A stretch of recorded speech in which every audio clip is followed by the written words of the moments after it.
कारी ने हमसे कोई राब्ता नहीं किया। 1 घंटा 1.5 का सफ़र है, कारी ने नहीं बताया कि आपके बच्चे लापता हैं या नहीं। तो जी फिर हम आए, मेरे हस्बैंड मेरे साथ हैं, उन्होंने आके बात की है कारी से। कारी फिर भी हमें यही तसल्ली देते रहे, इधर ही है वो आ जाएगा, आप टेंशन ना लें, इधर ही है वो आ जाएगा। मेरा भाई मेरे को आया, कहता कारी ने मैंने तंग कर दिया ते मेरे नाल ज्यादती कर दे, समान भज जाना। ये कह रहे थे कि कारी ने ज्यादती की है, कारी हमारे साथ भी ज्यादती करता रहा है। तो उसने ही ये हमें कहा है कि ये इसको ना काने लगा के आओ। कारी साहब ने पैसे दिते पर उन्हें किन्ने से मैं गिने नहीं। ते कारी साहब कहते तेरा भाई भज गया ते घर जाके दसी ना। किसी और माँ की गोद ऐसे ना उजड़ी जैसे मेरी उजड़ी है। शुएब प्यार तो बहुत करता होगा आपको। बहुत ज्यादा, मेरा बहुत अच्छा बच्चा था वो। शुएब की वालदा और उनसे बात करते हैं सारे मामले के बारे से। सबसे पहले बहन जी, बड़ा अफसोस है हमें जो जुल्म हुआ आपके बेटे के साथ। ये बताएं कि शुएब जो है वो कब से इस मदरसे में पढ़ रहा था? 3.5 साल से पढ़ रहा है वो। 3.5 साल से। तो वो 24 घंटे यहीं रहता था? इधर ही रहता था। हफ्ते बाद हम लेके जाते थे, जुमेरात वाले दिन उसको घर लेके जाते थे, जुम्मे वाले दिन शाम को वो आ जाता था। फिर इधर कब पता चला वो मदरसे में है ही नहीं? कब ढूंढना शुरू किया आपने? इतवार वाले दिन ये दोनों भाई पढ़ते हैं दरस में। आपका छोटा बेटा भी छोटा पढ़ता बेटा है? मोहम्मद क्या उम्र है अब्दुल्ला, इसकी 10 साल। 10 साल। 10 साल। वो उसने इतवार वाले दिन हमें कॉल की है, 6 बजे हम मदरसे से वो चला गया। साथ हमारे रिश्तेदारों का घर है उधर, कि आंटी मेरा भाई शाम से पता नहीं है, सुबह से मैं जब उठा हूँ भाई नहीं है, वो मदरसे में नहीं है। मेरी मम्मा को कॉल कर दी कि भाई नहीं है। कारी ने हमें नहीं बताया, उन्होंने कॉल किए तो हमने कारी से पूछा है कि हमारा बच्चा किधर है। कारी कहते क्या हुआ है, खैरियत है, बच्चे इधर ही, टेंशन ना लें। लेकिन हम जब उधर से निकले हैं, कारी ने हमसे कोई राब्ता नहीं किया, हमसे कोई रास्ते में। हम 1 घंटा 1.5 का सफ़र है, कारी ने नहीं बताया कि आपके बच्चे लापता हैं या नहीं। तो जी फिर हम आए, मेरे हस्बैंड मेरे साथ हैं, उन्होंने आके बात की है कारी से। कारी फिर भी हमें यही तसल्ली देते रहे, इधर ही है वो आ जाएगा, आप टेंशन ना लें, इधर ही है वो आ जाएगा। और अब्दुल्ला उस वक्त आप तक पहुंच चुका था या हाँ जी, वो हमारे इधर पहुंच चुका था, रिश्तेदारों के घर हमारे पास। रिश्तेदारों के घर? हाँ जी। अब यहाँ पर एक बड़ा इंपॉर्टेंट फैक्टर है नाज़रीन, अगर वो मासूम बच्चा जो शुएब का छोटा भाई अब्दुल्ला है, वो उसी दरसगाह में वो पढ़ता है, हिफ्ज़ कर रहा था, अगर वो अपने रिश्तेदारों के घर ना जाता तो शायद उसको भी वहां पर रोक लिया जाता या गायब कर दिया जाता। ये इस मौलम, इस उस्ताद के बारे में इस तरह की चीजें हमें एसपी साहब ने भी बताई हैं कि बड़ा शातिर इंसान था ये। और ये तो अक्लमंदी की उस बच्चे ने और उसके घर वालों ने भी ये अक्लमंदी की कि फौरन ही फिर उसको ढूंढने के लिए चले गए। क्या इंकिशाफात हुए इस शख्स के बारे में? जो मेरा छोटा बेटा है, जब हम अपने बड़े बेटे को ढूंढ रहे थे ना, उसके पास से 7-8 हज़ार रुपया निकला है। तो वो साथ वो हमसे आए हैं, उनके बच्चों को उसने चीज़ दी है, 200 रुपया दिया। तो वो उसकी मम्मा ने बताया हमें कि आप तो इतने बड़े सदमे में, आप अपने बच्चे को ढूंढ रहे हैं, तो इसके पास इतने पैसे आपने क्यों दिए हैं? हमने कहा हमारे बच्चे के पास पैसे कहाँ से आए, हमने तो दिए नहीं। जब उसकी पॉकेट मनी चेक की तो उससे 7-8 हज़ार रुपये निकला है। जब हमने उससे पूछा तो वो कहता ये मुझे कारी ने दिए थे, उन्होंने ये कहा था कि ये पैसे तुम रख लो, तुमने चीज़ खानी है ना, घर पापा को बताने कि भाई भाग गया। तो जो कोई पूछे तो यही कहना कि हमारा भाई भाग गया, तुमने घर नहीं बताना। लेकिन फिर भी हमारे बच्चे ने इतना ज़हन किया है इस्तेमाल के, उसने हमें बताया है कि भाई भाग गया। और क्या क्या पता चला आपके बेटे से? क्या बताया उन्होंने, क्या जुल्म किया इन साल में? ये कह रहे थे कि कारी ने ज्यादती की है, कारी हमारे साथ भी ज्यादती करता रहा है। तो उसने ही ये हमें कहा है कि ये इसको ना काने लगा के आओ। तो हमें डरा रहा था, धमका रहा था। जब हमने पूछा तो उन्होंने हमसे पहले कुरान खल्फ लिया मेरे जो नंद के खामद ना उससे, कि तो आप लोगों ने ना हमें कारी से बचाना है। कारी ने कहा अगर तुमने किसी को सच बताया ना तो मैं तुम लोगों को भी मार दूंगा, अगर आप हमारे साथ होंगे तो हम आपको सब कुछ सच बताएंगे। उन बच्चों ने ही हमें बताया कि वो शुएब था।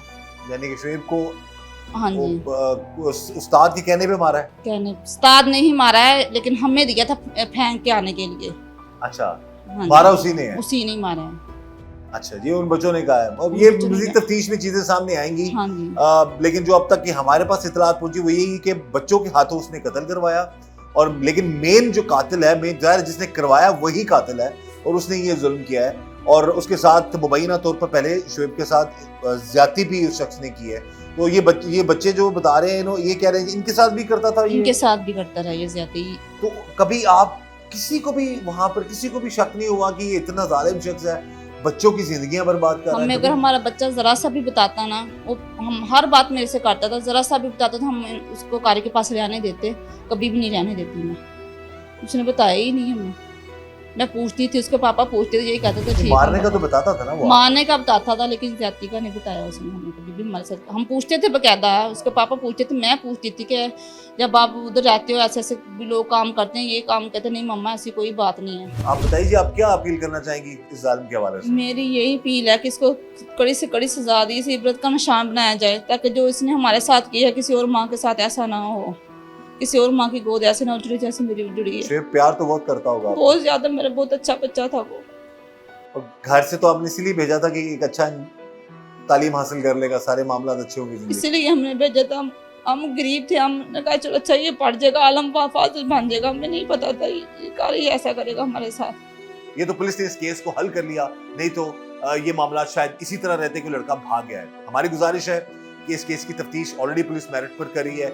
इस शख्स को कानून के मुताबिक इबरत का निशान बनाया जाए और वालिदैन को चाहिए कि अपने बच्चों के साथ राब्ते में रहें। अगर किसी जगह पर वो पढ़ रहे हैं, किसी इदारे में या स्कूल में या दरसगाह में, कहीं पर भी हैं, किसी यूनिवर्सिटी में हैं, उनके साथ राब्ते में रहें, उनसे जानें, उनसे पूछें और उनकी बात को सुने और उनके मसाइल को हल करें। इस वक्त जी हमारे साथ मौजूद है शुएब का छोटा भाई। ये बच्चा भी उधर ही था। इसी बच्चे ने इतला दी कि भाई मिल नहीं रहा, और फिर इसने ही असल जो मामला है घर वालों को जो गाइड किया जी कि ये मामला कुछ गलत हो रहे हैं। बात करते हैं उससे। कारी साहब ने की क्या कि तो पैसे वैसे देते सन की हो ऐसे उस दिन? हफ्ते दिन रात टाइम ना 9:15 ना मेरा भाई मेरे को आया, मैंने कहता मैं सुबह भज जाना।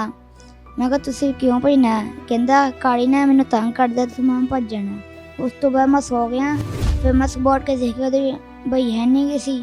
तो उदों फिर 5 वजे मुंडे बड़ो साइकिल लैके खाली, कहते तेरा भाई भज गया, लभन नहीं दिया, काड़न दे अगे पिछे हो गया। तो कहता काड़ी साहब नूं दस, मैं दसिया नहीं। तो 6:30 मैं पानी भरन गया। पानी भर के ना मैं आन लगा तो काड़ी साहब ने पैसे दिते, पर उन्हें किन्ने से मैं गिने नहीं। तो काड़ी साहब कहते तेरा भाई भज गया तो घर जाके दसी ना। अच्छा जी दे घर किस तरह गए हो? मैं ना क्या मैं अंडे लैन चला तो मैं उत्थे आ गई, भज गई। मैं आंटी घर है तो मैं फोन कराया, भाई लभन नहीं दिया है।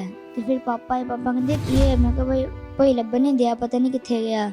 अच्छा। ਤੇ ਬਾਅਦ ਚ ਪਾਪਾ ਲੱਭਣ ਲੱਗ ਗਏ ਸੀ। ਇਹ ਜਿਹੜਾ ਉਸਤਾਦ ਹੈ ਤੁਹਾਡਾ ਜਿਹੜਾ ਤੁਹਾਨੂੰ ਪੜਾਉਂਦਾ ਸੀ ਇੱਥੇ, ਇਹ ਬੱਚਿਆਂ ਨਾਲ ਕੀ ਕਰਦਾ ਹੈ? ਮਸਲ ਮਾਰਦਾ ਸੀ ਬੱਚਿਆਂ ਨੂੰ ਕਿ ਮਾਰਦਾ ਸੀ। ਕਿਸ ਤਰ੍ਹਾਂ ਮਾਰਦਾ ਸੀ? ਨੰਮੀ ਪੈ ਕੇ ਮਾਰਦਾ ਸੀ, ਹੱਥੇ ਸੋਟੀਆਂ ਮਾਰਦਾ ਸੀ, ਸਿਰ ਤੇ ਮਾਰਦਾ ਸੀ, ਲੱਕ 'ਚ ਮਾਰਦਾ ਸੀ, ਇੱਥੇ ਮੜ ਸੀ ਵੱਜਣ ਮਾਰਦਾ ਸੀ, ਕੰਧੇ 'ਚ ਵੀ ਮਾਰਦਾ ਸੀ। ਮੇਰੇ ਗਿੱਟੇ 'ਤੇ ਸੋਟੀ ਮਾਰੀ ਸੀ, ਆਪਰੇਸ਼ਨ ਹੋਇਆ ਸੀ। ਕਿਹਨੂੰ? ਇਹਨੂੰ। ਤੇਰੇ ਗਿੱਟੇ ਤੇ ਸੋਟੀ ਉਹਨੇ ਮਾਰੀ ਹੈ? ਹਾਂਜੀ। ਤੇ ਫਿਰ ਉੱਥੇ ਤੂੰ ਛੱਡਤਾ ਘਰ ਵਾਲਿਆਂ ਨੇ? ਹਾਂਜੀ ਉੱਥੇ ਪੜ੍ਹ। क्या नहीं, मैं नहीं इतने पढ़ना है, नहीं क्या कारण है। यहाँ पर गुजारिश है जी हमारे नाजरीन से भी, वालिदैन से भी, खुदा रहा जो शख्स आपके बच्चों को जानवरों की तरह मारता है, जिसमें कोई दर्द नहीं है, उस शख्स को कोई एहसास नहीं है आपके बच्चों के साथ, जो उनको जानवरों को, बच्चा कह रहा है दीवारों के साथ मारता है बच्चों को उठा उठा के। और वालिदैन अपने बच्चे बस छोड़े होते हैं ऐसे दरिंदों के हाथों में जो इस तरह के हैं। बहुत अच्छे उस्ताद भी हैं, बहुत अच्छे कारी साहिबान भी हैं, बहुत अच्छे मौलम भी होते हैं जो बच्चों की जिंदगियां संवारते हैं, लेकिन चंद एक ऐसे भेड़िए उन्हीं उसी चीज का अच्छाई का लबादा ओढ़कर ऐसे बच्चों पर जुल्म की दहा करते हैं। इस बच्चे के टखने पर उसने सोटियां मारी और इतना ज्यादा जख्म बन गया तो बाद में इसको प्रॉपर उसका इलाज कराना पड़ा।